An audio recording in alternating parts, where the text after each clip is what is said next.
Good morning, it's that time again, Monday, where we release a new recipe for our cookery and lockdown session. Today we're going to be doing a vegan Victoria sponge, trying to cater for some different people, trying to give them some ideas, and it's quite good as well if you haven't got all the ingredients. If you've run out of eggs, butter, we can substitute some of those ingredients. So we're just going to demonstrate how to cook a Victoria sponge without some ingredients and accommodate some people with different dietary requirements. Victoria sponge, obviously cooked with a cup of tea. Again, we'll run through all the ingredients, the equipment needed, and then the technique needed to bake this. Okay, so again, hope you enjoy this session. Looking forward to seeing some of your Victoria sponges yourself, and hopefully this one will turn out okay. Okay, so enjoy the session and we'll crack on with the tutorial. So we're going to run through the ingredients and the equipment needed. Okay, so we're going to need plain flour, about 300 grams. So I've weighed it out there ready in a bowl. You're also going to need a little bit extra to line your tins. This stops the sponge from sticking. Okay. You might wonder why I've got a big paper bag of flour there. So just a little tip, I've been struggling to get flour at the supermarket. Seems to be like everybody's buying flour. So it's worth noting, if you've got a local bakery, pop down to your local bakery, and sometimes they're selling them. My local bakery is selling all different types of flour. So I thought, oh, can't get it at the supermarket, I'll buy it there. Might be a little bit more expensive, not that much, but it's worth it if you want to do some baking and you can't get it at the supermarket. Okay, so we're going to use some caster sugar, 200 grams, gives it the sweetness, some soy milk. Now, you can use other various varieties of milk, so you can use almond milk, you can use oat milk. If you're not vegan, you can use normal milk, so don't worry about that. So normal milk's fine, whole or semi-skims would work just as well. Okay, so don't worry about that. Obviously we're doing the vegan cake today, so we're going to do it with soy. So we're going to use some baking powder and bicarbonate of soda. That's going to help the sponge rise. We're going to use some cider vinegar or white wine vinegar. Well, today I'm going to use lemon juice. So if you don't have any cider vinegar or white wine vinegar, you can use some lemon juice. The reason I'm using lemon juice is it gives the cake a little bit of a lemon flavour. Quite nice, just a hint of lemon. It does the same similar sort of thing as the vinegar would, but you get that flavour from it as well. You can use fresh lemon juice if you haven't got a bottle, or just the little squeezy lemon juices cartons, but this is just a bottle that I have for when I'm cooking, so that's fine. And then we're going to use some vegetable fat as well, which I've just noticed isn't here. So I'll get that out afterwards. 200 grams of vegetable fat. Now, if you don't have any vegetable fat, you can still use butter. Obviously, we're focusing on the vegan Victoria sponge, so we're going to use the vegetable fat today. Equipment-wise, we'll just need your scales, obviously to weigh your ingredients. A sieve to sieve your flour, get all any lumps out of any bits that shouldn't be in there. Hopefully, should be fine. Mixing bowl. To mix it all together. Wooden spoon, plastic spoon to mix all the ingredients. Teaspoon for measuring. We're going to use a pastry brush just to grease our tins, and then obviously we're going to need a cake tin. So you can use one of these cake tins here with the removable base, which makes it easier to get the cake out of. So you can either do it in one and have a deeper cake, which will take a little bit longer to bake, or you could split it into two. They take a lot quicker to cook then, and then you generally get nice even size pieces of cake for when you do your sandwich together. Now, if you haven't got one of these at home, don't worry, we can improvise. Not everybody has a cake tin, not everybody does a lot of baking, so, and they can obviously cost money. So if you don't have one of these, don't worry, I'm going to give you a little tip and show you how to improvise. So what I use sometimes, I'm not going to make a big cake today because I don't want too much. I've been eating too much cake whilst I've been in lockdown, so I'm going to make some individual ones. Now I like making individual ones as well because they look quite little dainty.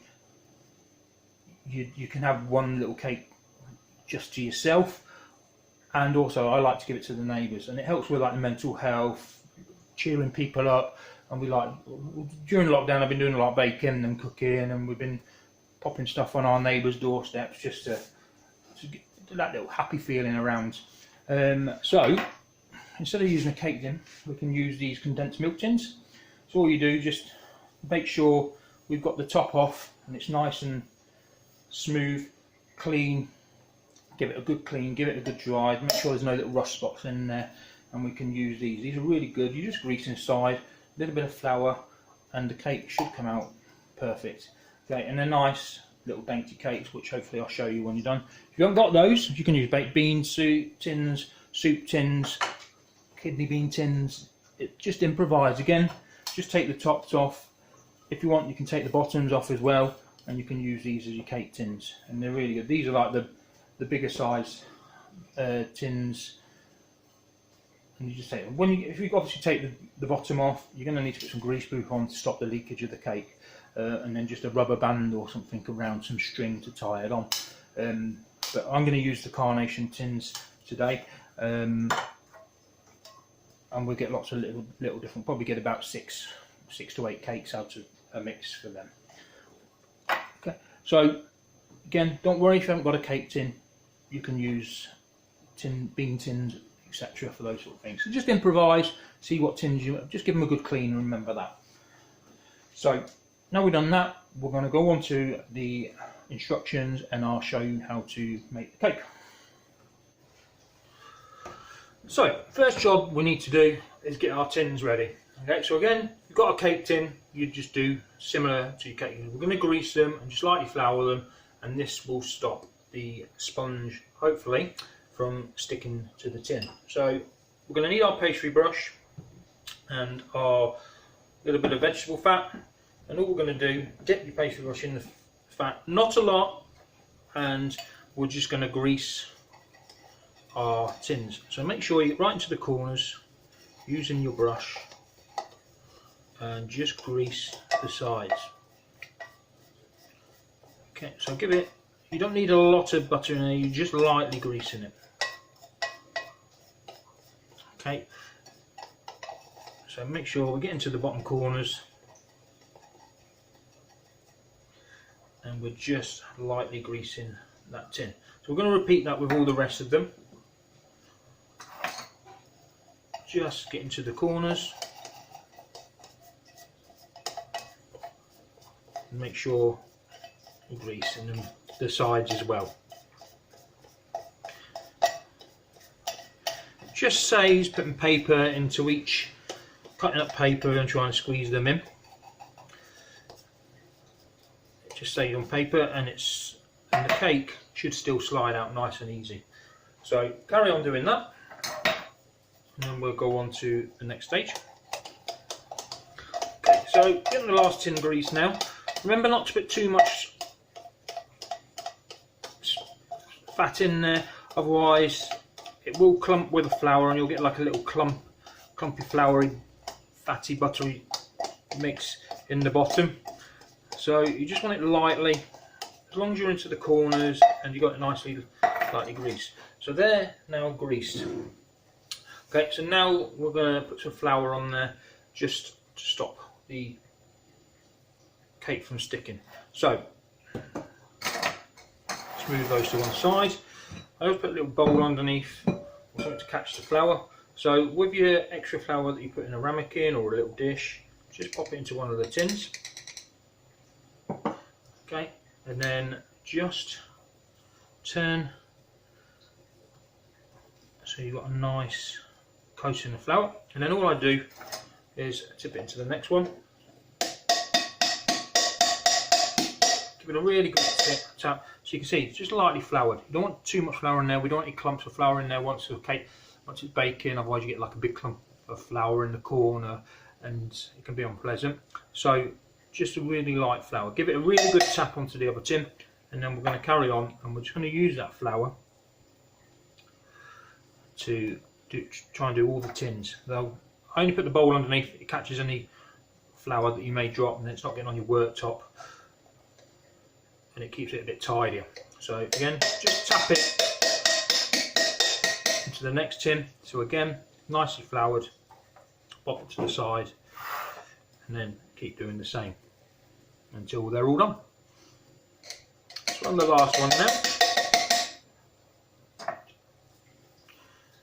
And when you come to the last one, all you need to do, give it a good tap with your hand, and again, should come out nice and covered, just lightly greased, lightly floured. Okay, so they're ready now, and we can put them to one side, and they're ready for the cake, ready to be baked. Okay, so we put them to one side. Okay, so if you're going to use one of the bigger baked bean tins, and I'll cut the bottom out of these, again, just grease the side, just lightly. Now, depending how tall you want your cake, you might not need to grease all the way up, but just remember what half you've greased, because if you put it in upside down and you pour the cake into the bit that you haven't greased, it's going to stick. So just a little bit of grease in there, and then all I'm going to do is again just turning it around, make sure you've got plenty of flour onto the fat, which will stick. Give it a good tap, and you've got your greased tin. Now we're going to have to put some paper on the bottom of this, so get your grease, the bottom part where you greased, and then get a square of baking parchment, nice and tight over the tin. Now you can tie it with string, a rubber band, or I quite find these quite useful. My daughter's hair bobbles, I pinched a few just to, and they're nice and elasticy, and just pull the paper down so it's nice and tight, and it should be like a little drum. Okay, so it's nice and tight, and that bobble will keep it in place. And then you pop it on your tray once you're ready to bake like that, and the mixture won't come out the bottom. Okay, so that's another way of doing it if you've taken the bottoms off your tin. Okay, so next stage, obviously we need to make sure our oven's on, preheated. So depending if you've got a fan assisted oven, if it's fan assisted, we'll probably put it on about 160, 170 degrees. If it's not, maybe pop it a little bit higher, 180 degrees centigrade. Okay, so that's gas mark, between gas mark 4 and 5, depending how hot you want it. Okay, so get your oven warming up. Obviously we want the oven nice and hot for when we put the cake in. Okay, so rest of the ingredients, we've got our milk here. So we're going to add our vinegar, so your cider vinegar or your white wine vinegar. Today I'm going to be using lemon juice just to add that little bit of flavour to it. Okay, so you want a good teaspoon, maybe a teaspoon and a half of lemon juice, and you're just going to pop that into your milk. Okay. If you're using cider vinegar or white wine vinegar, maybe pop a little bit of vanilla essence in there as well. But because I'm using lemon juice and I want that lemon flavour, I'm going to give the vanilla essence a little bit of a miss. So just give that a bit of a stir, and we're just going to sit that to the side for about five minutes.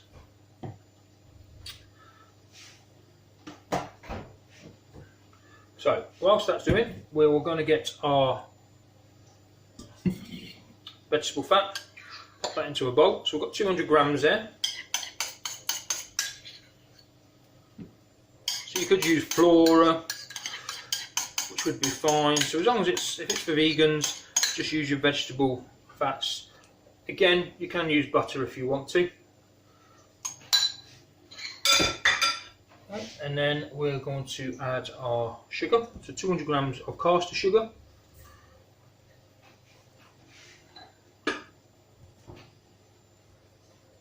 we're going to get our wooden spoon and we're going to mix this together. So at first we're going to gently mix it, just till it's combined.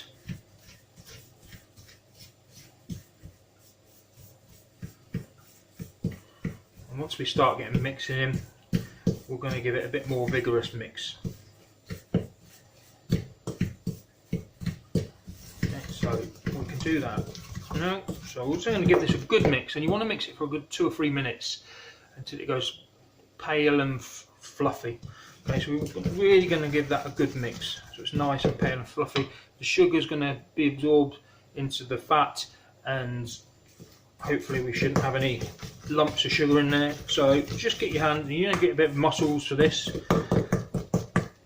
It can be a bit tiring, so every now and again you might need to swap hands, but we're going to give that a really good beat. Okay, so it goes nice and white and fluffy.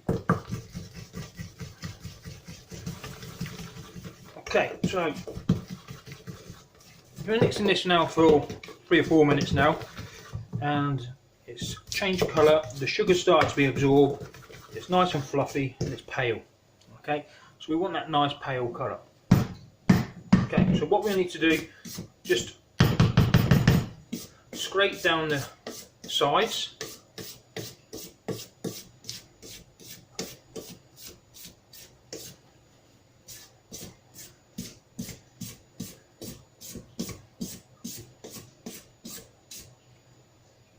So he mixes into the middle, and then we are going to sieve. So we're going to sieve our flour into it now. So pop your sieve on top, and we should have about 300 grams of plain flour. So I'm going to pop that into our sieve.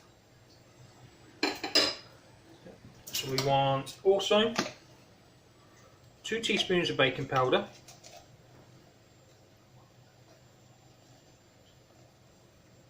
levelish, not too heaped. If you put too much in, you'll get like a bit of a fizzy taste. And then half a teaspoon of bicarbonate of soda. So again, not too much. We don't want that taste. So pop them in. And then we're just going to gently sieve that into our mix. Just tap the sieve against your hand and it should go through. And then hopefully the flour's nice and we shouldn't have any bits in there. Good. So flour's in the bowl. All we're going to do now is just gently mix that together.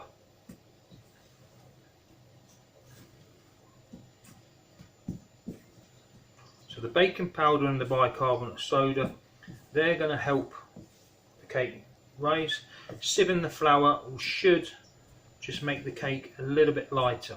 So we're just going to mix that in.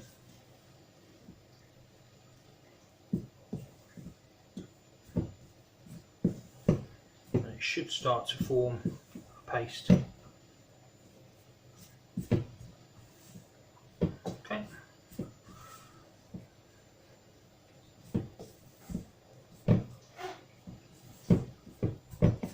Once we've done that, we can add our milk. So your milk should started to curdle. So the vinegar sort of makes it into like a buttermilk sort of texture. Not quite there yet, so we'll probably leave that another couple of minutes. But it started, you can see on hopefully on the spoon, it started to curdle the milk. Okay, don't worry, that's how it's meant to be. So leave that for a couple of minutes, and then I would pour that into this mixture.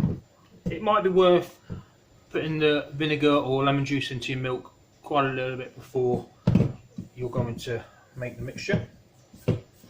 Okay, so I can pour that in now. Just pour it all in.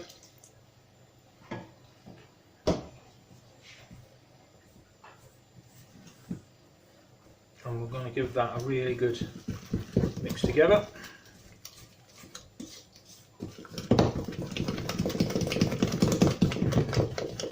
And it should sure you get right to the bottom, any bits out. You're going to give that a really good mix together until it's all combined, and it'll make a lovely cake batter. Just knock any lumps out. So now we're going to fill our tins. So we've got our grease tins ready. So just going to get the mixture and I'm going to spoon it into my tin.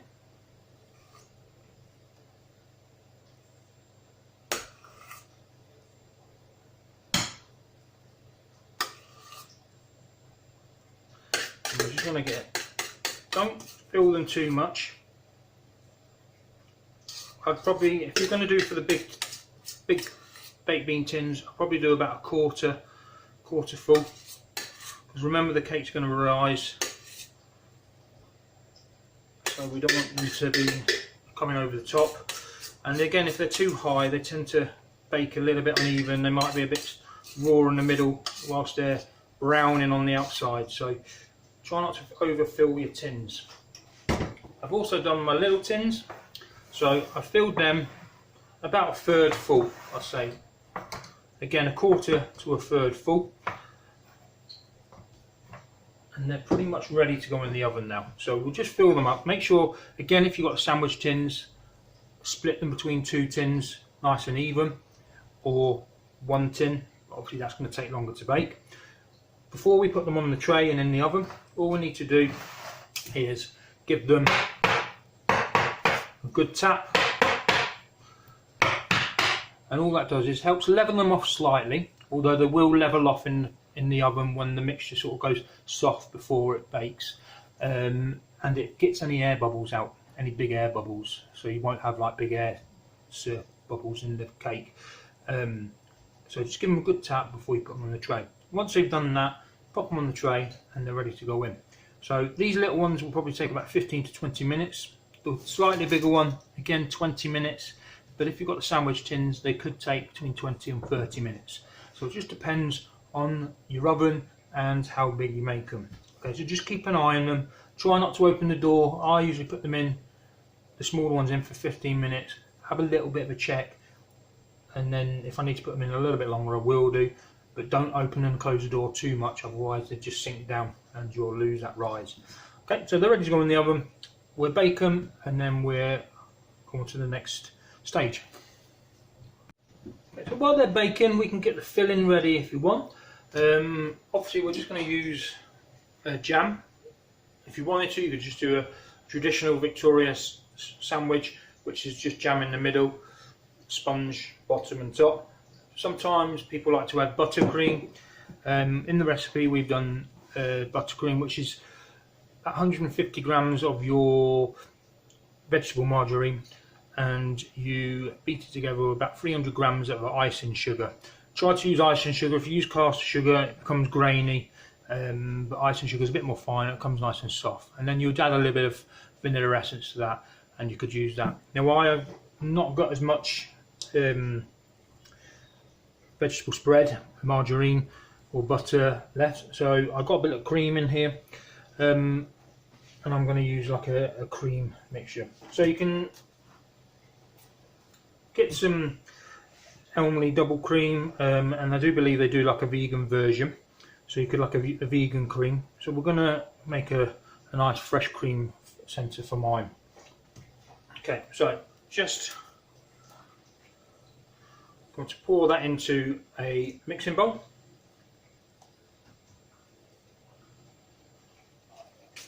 And we want a little bit of sweetness to add to this. So I'm going to add probably a couple of 2 or 3 teaspoons of sugar. I'm not going to have a lot because I don't want it to be too sweet. So just 2 or 3 teaspoons of caster sugar. And then this is where we're going to get our arm working again. So whisk, bowl, and we're going to whisk it up so it's nice and thick, and we can pipe it or spread it onto our cake. Okay, so all I usually do is just move my bowl, tilt it to an angle, whisk, I hold it like a pen, and I bring my whisk sort of round, up and round. So we're going to try and get as much air in there as possible.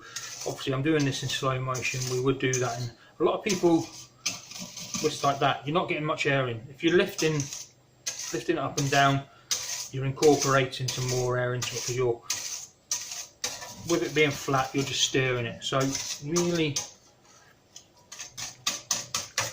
get it going, whisking up and down.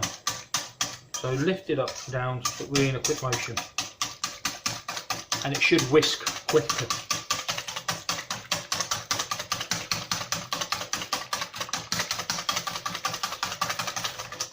So that'll probably take 2 or 3 minutes, depending on how fast you are doing it. Your arm might take a little bit, so you might need to swap arms. Or if you want to, and you've got one, use an electric whisk, and it'll have it done in a jiffy for you. So we're going to keep whisking that so it's nice and stiff. Okay, so we've been whisking now for 3 or 4 minutes, and it's come into a nice consistency. So we don't want to over whisk it, because otherwise it'll start to split and go like a curdle, a bit like butter. So you just want to get it to a nice firm peak. So when you lift it up, it should give you a nice peak like that. So that's ready now. So what we'll do with that, pop it in the fridge until our cakes are ready and cooled down. Obviously mine are still baking, but I've got that ready. I've got my jam on the side ready. Pop it in the fridge. That'll help it firm up a little bit as well, and we'll wait for our cakes to finish baking. Remember not to keep opening the door to check it. Give it 15 minutes, then check it. If they need a little bit longer, you can generally tell with the colour. If there's a little bit of a wobble still on there, you might need to leave them in a little bit longer. Okay, so just keep an eye on them, not to open the door too soon. And then once they're out and baked, we can let them cool down, ready to build up the cakes and ready to display and present them. Okay, so my cakes are ready now. They've come out of the oven. So they've got a nice golden brown. So what we're going to do, just gently with a knife, just cut around the outside, and then I should just give it a little gentle tap, fingers crossed, come out nice and easy. So we're just going to let them cool on the cooling rack. So if you do that with each one, so just gently go around the edge with your knife, and we'll let them cool. So we want to get them out of the tin. We don't want to leave them in the tin, because otherwise they're sweating there and they get a bit soggy and soft. So we want to just allow them to cool naturally on our cooling rack.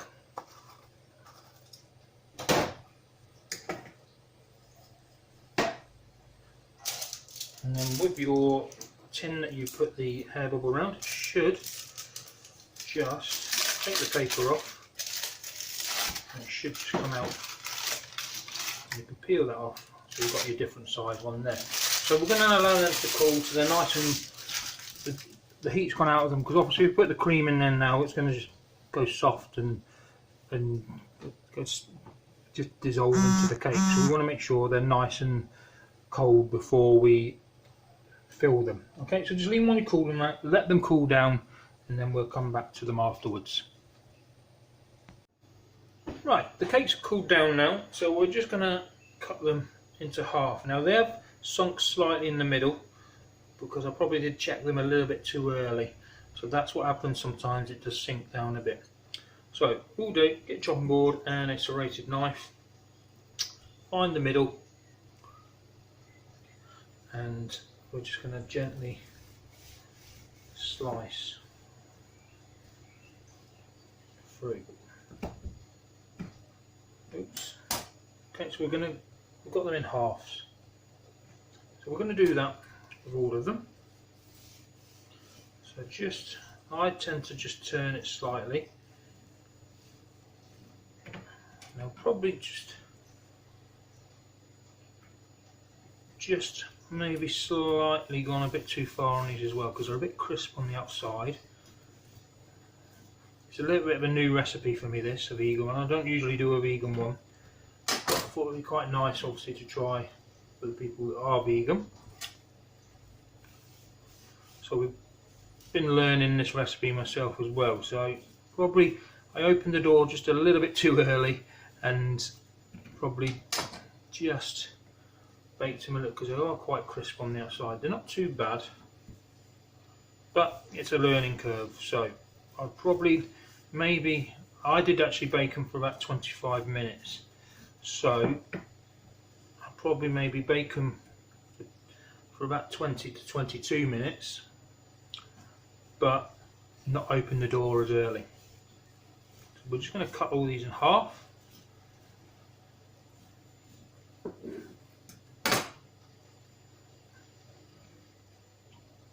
Now we're going to get away with, I'm going to show you a way to hide the indentation, so we don't need to worry about it too much. Okay, so we're going to get our jam and we're going to put them together now. So just give, I've got some raspberry jam, you can use strawberry. I tend to use seedless jam as well, so you don't get the seeds in there. Just give it a really good stir, just to loosen it up a little bit. So what I'm going to do is I'm going to use the bottom as the top, because it's quite a little bit better presenting it that way. And I'm going to just turn them upside down, so they just look a little bit more presentable. Okay, so just with your jam, just probably a teaspoon on the bottom, or what would be the top.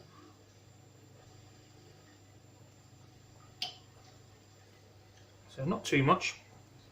And then I've got myself a piping bag. If you haven't got a piping bag, don't worry. You can just get a good spoonful of cream and just pop it on the top of the cake like that.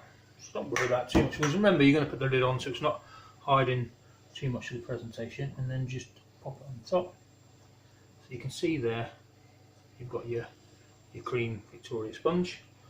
So I'll probably put a little bit too much on there because it's seeping out the edges, or you can just pop some in the piping bag. So remember, what would be your top of your cake, just turn it around, and we're going to hide that little bit of an indentation. Pop our jam on, and then you could just pipe just slightly away from the edge, because remember, when you put the top on, it's going to squash the cream down a little bit. So just going to pop that on, and then pop your lid on. Right, and then we're going to continue doing that for the rest of the cakes.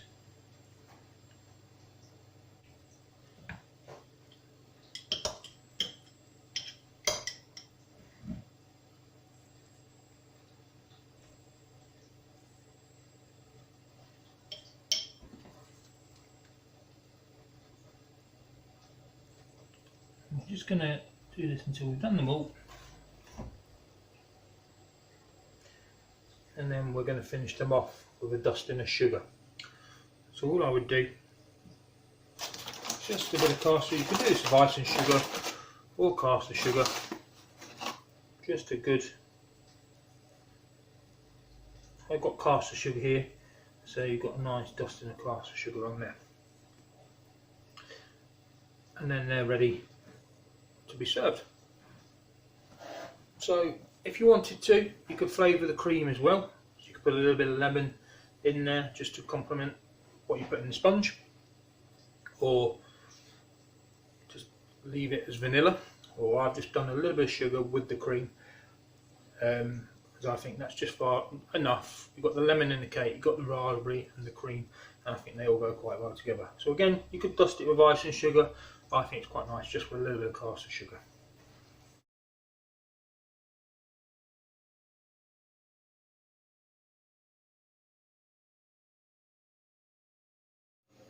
Okay, I hope you've enjoyed this and you enjoy making these Victoria cakes.